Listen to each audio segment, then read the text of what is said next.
ఆధునిక సాంకేతికత అత్యాధునిక సౌకర్యాలతో నిర్మించిన చర్లపల్లి రైల్వే టెర్మినల్ను నేడు ప్రధానమంత్రి నరేంద్ర మోదీ ఢిల్లీ నుంచి వర్చువల్ గా జాతికి అంకితం చేయనున్నారు. దీనికి సంబంధించిన మరింత సమాచారం మా ప్రతినిధి శ్రీపతి శ్రీనివాస్ ప్రత్యక్ష ప్రసారం ద్వారా అందిస్తారు. విమానాశ్రయం తరహాలో రూపుదిద్దుకున్నటువంటి చర్లపల్లి టెర్మినల్ రైల్వే స్టేషన్ మరికొద్దిసేపట్లో ప్రధానమంత్రి నరేంద్ర మోదీ ప్రారంభించనున్నారు.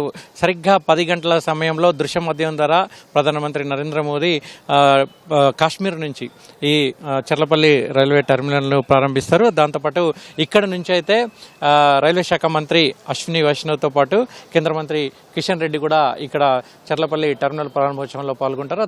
రాష్ట్రానికి చెందినటువంటి మంత్రులు కావచ్చు, రైల్వే శాఖ అధికారులు కావచ్చు, వాళ్ళంతా కూడా పాల్గొంటారు. సుమారు 413 కోట్ల వ్యయంతో ఈ చర్లపల్లి టెర్మినల్ను రూపొందించారు. దాదాపు 6 ఎస్కలేటర్లు కావచ్చు, 7 లిఫ్టులతో పాటు అత్యాధునిక సాంకేతిక పరిజ్ఞానాన్ని వినియోగించి చర్లపల్లి టెర్మినల్ని అయితే నిర్మించారు.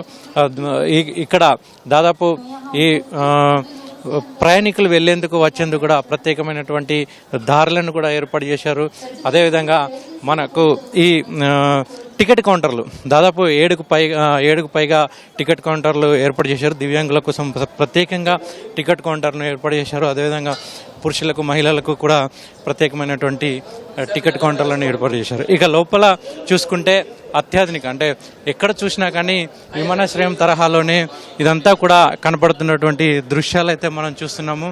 అంతా కూడా ఒక ప్రకృతి రమణీయంతో ఉన్నటువంటి దృశ్యాలన్నిటిని కూడా ఎక్కడ చూసినా ఏర్పాటు చేశారు. మనం ఇక్కడికి రాగానే లోపల మనకు 2 చేతులు, మీ భద్రతే మాకు ముఖ్యమన్న ఉద్దేశంతో ఇక్కడ ఉన్నటువంటి 2 చేతులు కూడా కనబడతాయి. ఆ తర్వాత ఎక్కడ చూసినా కానీ సీసీ కెమెరాల నిఘాలో ఈ చర్లపల్లి టెర్మినల్ అయితే పూర్తిగా కనపడుతున్నటువంటి దృశ్యాలు అయితే మనం చూస్తున్నాం. హెల్ప్ డెస్క్, ఇక్కడ ఎవరికైనా విచారణ కోసం ఏ రైలు ఎక్కడికి వెళ్తుంది ఏంటి అనే విషయాలు తెలుసుకోవాలంటే కూడా ఇక్కడ ఒక హెల్ప్ డెస్క్ను కూడా ఏర్పాటు చేశారు.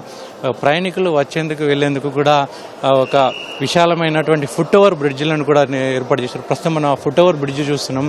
అదంతా కూడా ఓపెన్గా కాకుండా క్లోజ్డ్గా కనబడుతున్నటువంటి ఫుట్ ఓవర్ బ్రిడ్జ్ ఒకేసారి దాదాపు 1500 మంది నుంచి 2000 మంది పైచిలకు నడుచుకుంటూ వెళ్లే విధంగా ఫుట్ ఓవర్ బ్రిడ్జిలను అయితే ఏర్పాటు చేశారు. చాలా సుందరంగా, ఆకర్షణీయంగా ఉన్నటువంటి ఫుట్ ఓవర్ బ్రిడ్జిలను మనం ప్రస్తుతం చూస్తున్నాం. ఎక్కడికక్కడ ఏ రైలు ఎటు వస్తుంది, ఏ ప్లాట్ఫామ్ మీదకి వస్తుంది అనేటువంటి విషయాలను తెలియజేసే విధంగా ఫుట్ ఓవర్ బ్రిడ్జ్ను ఏర్పాటు చేసినటువంటి దృశ్యాలు కూడా మనం చూస్తున్నాం. ఎగ్జిట్ కోసం కావచ్చు, ఎంట్రీ కోసం కావచ్చు సపరేట్ ప్రత్యేకమైనటువంటి దారులను కూడా ఏర్పాటు చేశారు. మొత్తం ఈ చర్లపల్లి రైల్వే స్టేషన్ అంతా కూడా నిఘాలో కొనసాగుతుందని కూడా చెప్పవచ్చు. ఎందుకంటే ఎక్కడ చూసినా సీసీ కెమెరాలను ఏర్పాటు చేశారు. మొత్తం ఇక్కడ నుంచి ప్రస్తుతం అయితే 13 జతల రైళ్లను అయితే నడుపుతున్నారు. ఆ తర్వాత మరో 12 జతల రైళ్లను కూడా నడపాలని చూస్తున్నారు. మొత్తానికి 25 జతల రైళ్లను అయితే చర్లపల్లి టెర్మినల్ నుంచి నడపాలని కూడా దక్షిణ మధ్య రైల్వే శాఖ ప్లాన్ చేసింది. అంతేకాదు ఇక్కడ నుంచి ఢిల్లీ, చెన్నై, బెంగళూరు, అదేవిధంగా విశాఖపట్నం తదితర ప్రాంతాలకు, తదితర రూట్లకు వెళ్ళేటువంటి రైళ్లను కూడా ఇక్కడ నడుపుతామని కూడా చెప్తున్నారు. ఇక సికింద్రాబాద్, ఈ చర్లపల్లి టెర్మినల్ అందుబాటులోకి వస్తే సికింద్రాబాద్ కావచ్చు, నాంపల్లి కావచ్చు, అదేవిధంగా కాచిగూడ కావచ్చు, ఈ రైల్వే స్టేషన్ల మీద ఒత్తిడి భారీగా తగ్గుతుందని ఇక్కడ నుంచి టెర్మినల్ ప్రత్యేకంగా డెడికేటెడ్గా 2 MMTS రైళ్లను కూడా నడిపిస్తున్నట్లు కూడా చెప్తున్నారు. ఇవి మొత్తానికి ఏదేమైనప్పటికీ కూడా మరికొద్దిసేపట్లో అయితే చర్లపల్లి టెర్మినల్ అయితే అందుబాటులోకి రాబోతుంది. ప్రధానమంత్రి నరేంద్ర మోదీ ఈ మరికొద్దిసేపట్లోనే దీన్ని ప్రారంభించనున్నారు. ఇక్కడ తాజా పరిస్థితులు. Over to you.